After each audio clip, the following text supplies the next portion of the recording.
بسم اللہ الرحمن الرحیم۔ سورہ والتین ترتیب سے 95 نمبر پر آتی ہے۔ یہ مکی صورت ہے۔ اس میں 8 آیات ہیں۔ بعض ان مقامات کی قسمیں کھا کر اس صورت کا آغاز کیا گیا ہے جن کا تعلق اولو العزم رسولوں میں سے کسی کے ساتھ ہے۔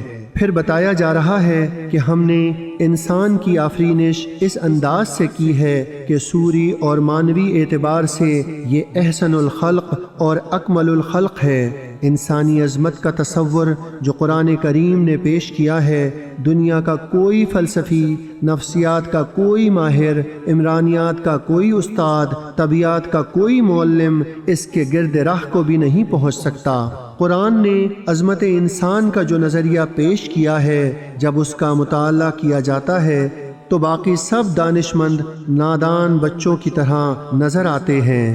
اس صورت میں انسان کو احسن تقویم کے لقب سے سرفراز فرمانے کے بعد اس حقیقت سے پردہ اٹھایا کہ نوع انسانی کے بعض افراد اپنے مقام رفیع کے تقاضوں کو پس پشت ڈال دیتے ہیں اور نفس کی سفلی جذبات کی تسکین کے درپے رہتے ہیں۔